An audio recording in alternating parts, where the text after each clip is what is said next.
So first, to those of you out there who are not victims, you may be asking yourself, what is this gang stalking program we're hearing more and more people talk about every day?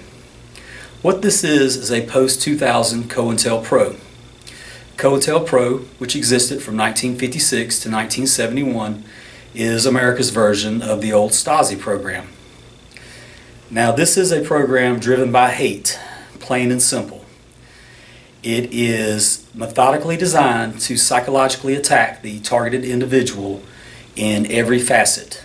It is an all-out assault on one's existence.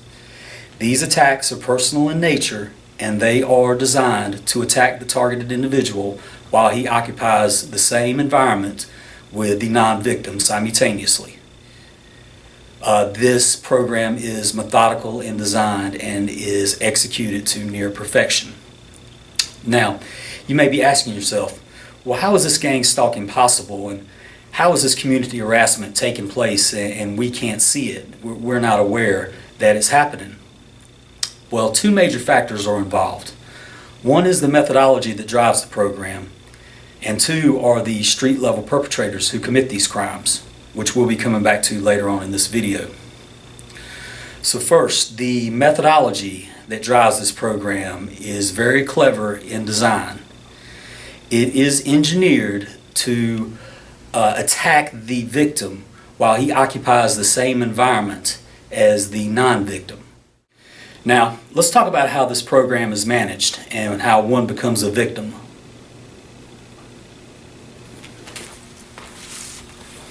First, let's look at the FBI and what they consider to be a potential domestic terrorist. Here I have a list of 72 behaviors and characteristics the FBI searches for when determining if one is a homeland threat. Included on this list are those that are anti-abortion, those that are anti-nuclear, and simply those that want to make the world a better place. Now, upon closer study and looking at this list, one can conclude that any one or more than one of these behaviors can pertain to anyone in the United States. In other words, this list has been cleverly designed to include anyone and everyone.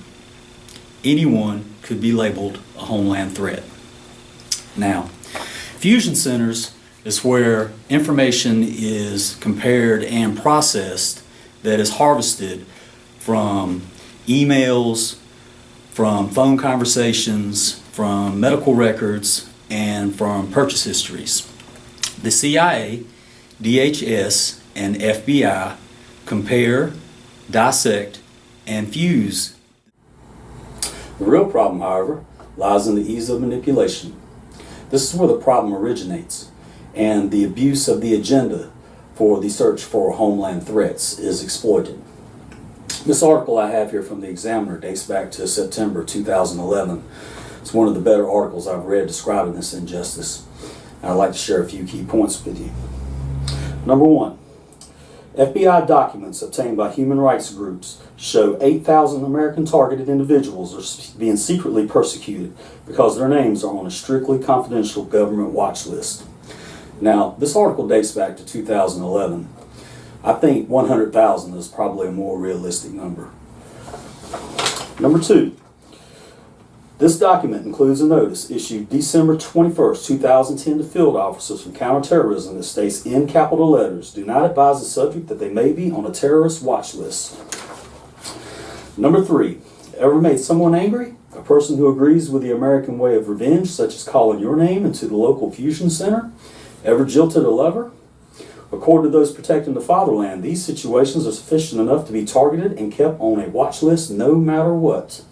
And number four, and the most disturbing, it only takes 2 people to report a target. 2 people. Herein lies the problem. You take the 72 characteristics that the FBI is searching for when determining if one is a homeland threat, and combine that with a 2-person witness account that one is a homeland threat, and you're now set up for one of the biggest abuses of power in the history of the world. And when you are deemed a homeland threat, you will experience the most bizarre transition in life you could ever imagine. There is no due process and there is no day in court. Your harassment is relentless. What the perpetrators are trying to trigger with these street theater tactics is an anxiety disorder known as agoraphobia.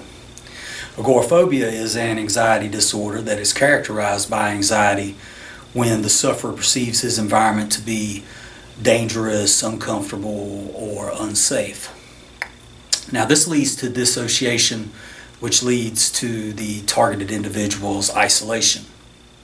I cannot emphasize to you the seriousness of this disorder.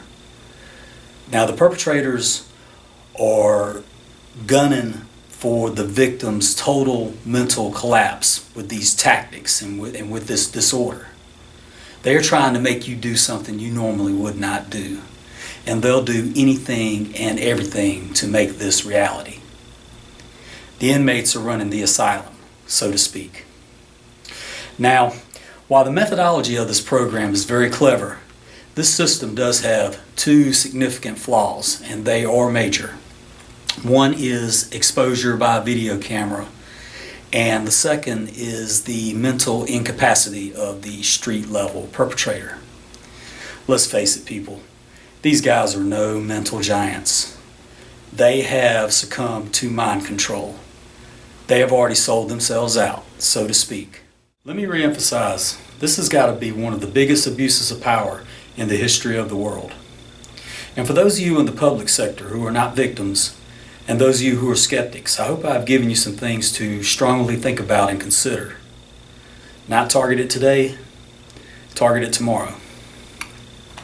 I highly recommend this article from the Examiner back in 2011, and the credibility of this study of agoraphobia and gang-stalking from UC Berkeley goes without saying.